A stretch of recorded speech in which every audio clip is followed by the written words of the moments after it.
Hey, Allison Verhalen here with AV Writing Services, and today I want to talk to you guys about how to identify customer pain points so you can generate more leads.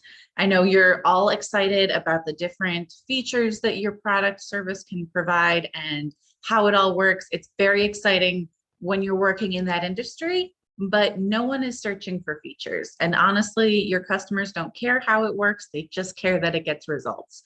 No one searches for features, they search for benefits. They search for solutions to their problems. They have a pain point, they want to fix it.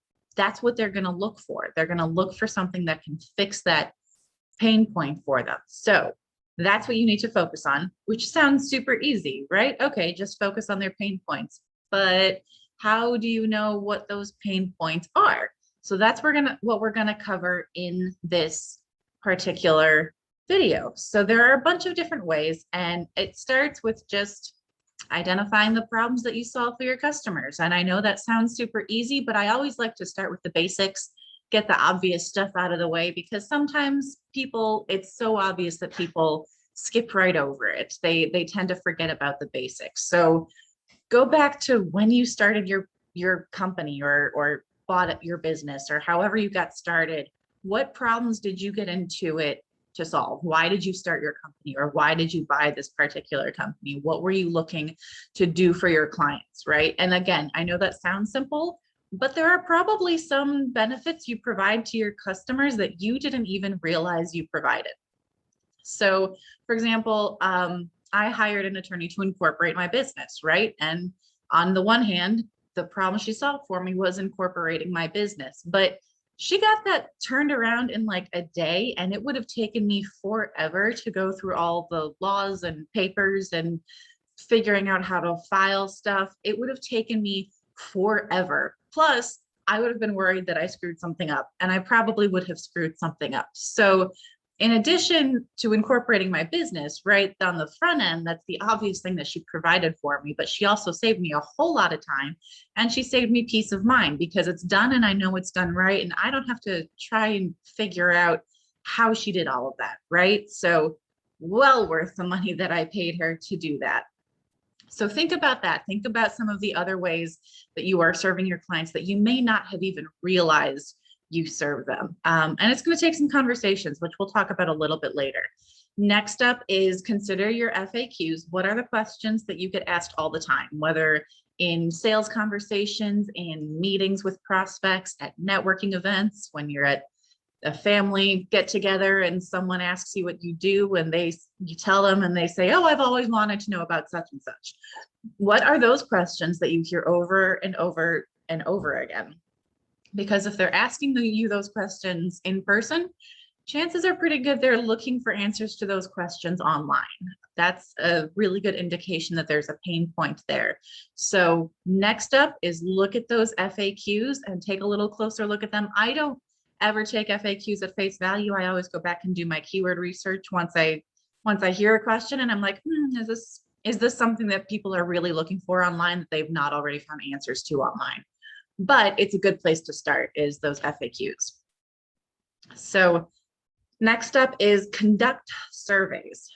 So obviously you should survey your target audience, and there are lots of ways that you can survey them. You can survey them when they schedule a meeting with you. I use Acuity, which gives me a form that they can fill out before they have a meeting with me. So I can ask them all kinds of questions before we even get into that meeting, which is super easy and convenient. When they join your Facebook group, your LinkedIn group, your Meetup group, you have opportunities there to ask them all kinds of questions.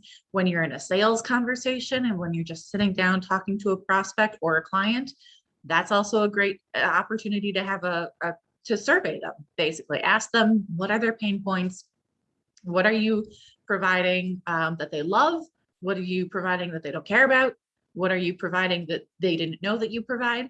And what could you be providing that would really solve their problems for them? So always just ask those questions. You could even put out a survey to your newsletter subscribers, offer them a prize. It could be a discount on something you currently offer. It could be entering a raffle to win a certain prize. give them an incentive to fill out the survey for you, and preferably make it as short as possible because no one likes to spend all day filling out surveys.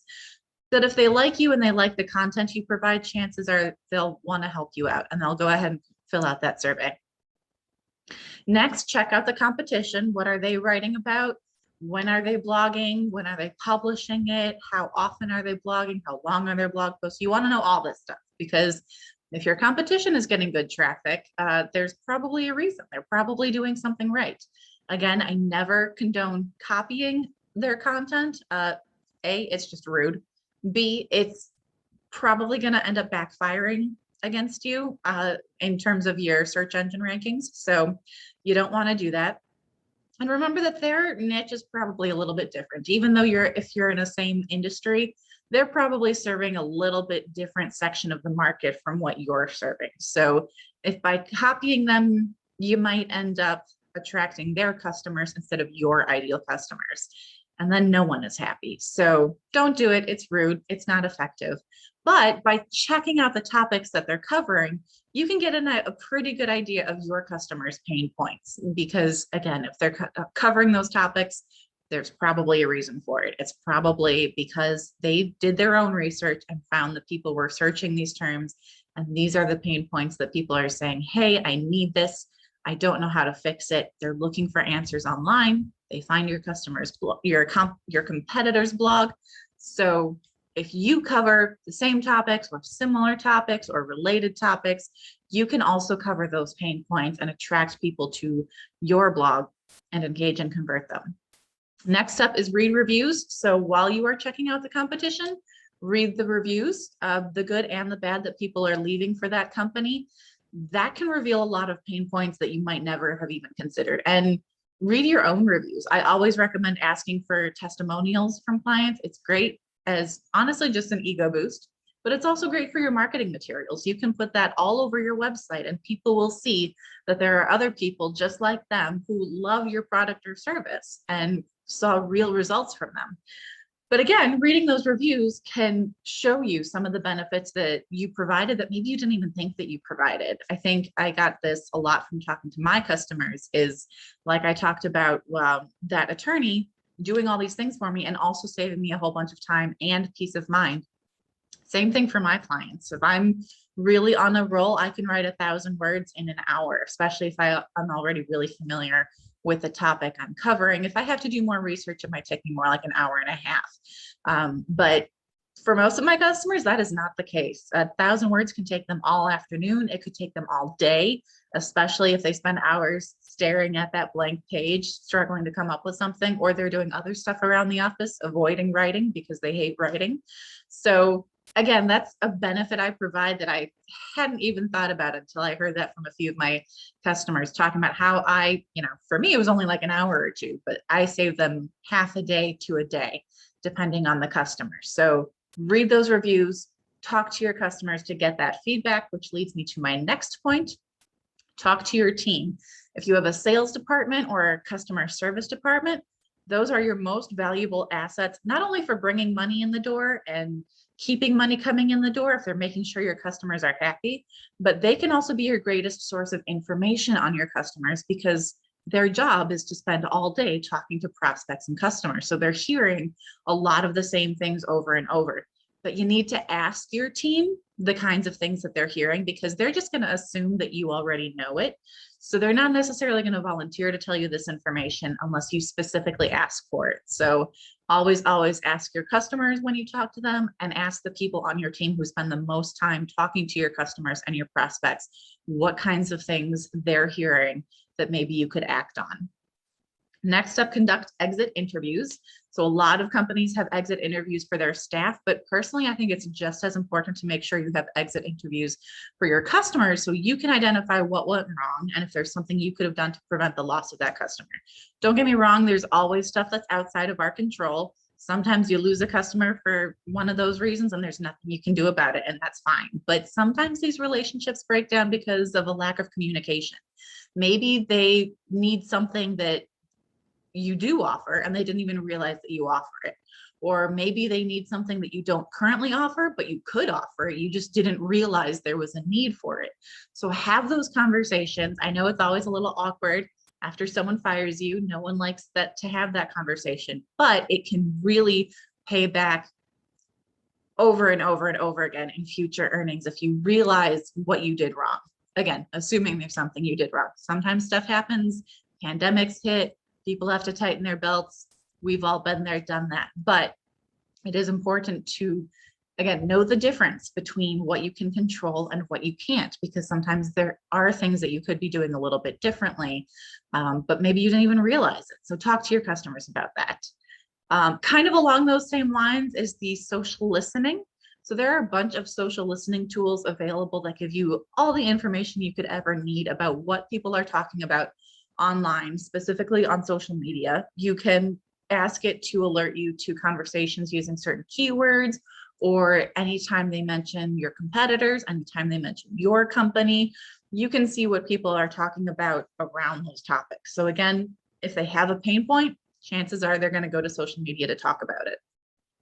So you absolutely need to keep abreast of that. And social listening tools are a great way to do that kind of passively. Again, instead of going out and having those conversations and seeking those answers, those social listening tools bring those answers to you, and it's super valuable. And last but not least, my very favorite tool is called Answer the Public, which I use for coming up with content topics, right? So I have a variety of services that I provide. I can put one of those services in as a search term or a keyword into Answer the Public, and that tool will generate for me all of the questions containing that keyword or search term asked throughout the internet, all the most commonly asked questions using that keyword. Super valuable. I like to say that it is writer's block's worst nightmare, because anytime I don't know what to blog about, I go to Answer the Public and I do some searches, and I guarantee to come up with something valuable. So Answer the Public does have a free version and a paid version. So if you're just writing your own blog and you don't have to use it a whole lot, you can absolutely go with the free version. If you're using it a lot, you might need to pay for those extra searches. So that is it. Those are all the tips I have for you this week as far as how to identify those customer pain points, so that you can really do a good job of identifying what it is your customers are looking for, and what solutions they're looking for that you can provide for them. So that'll give you a better chance of A, showing up in those online searches, and B, actually converting them when they find your website. Because if they get to your website and it's pretty obvious when they read your content that you have no idea what it is they need, they're going to be able to tell. So cut that off at the head. Don't let that happen by doing your research first and identifying those customer pain points. So that is it. Have a great week and happy blogging.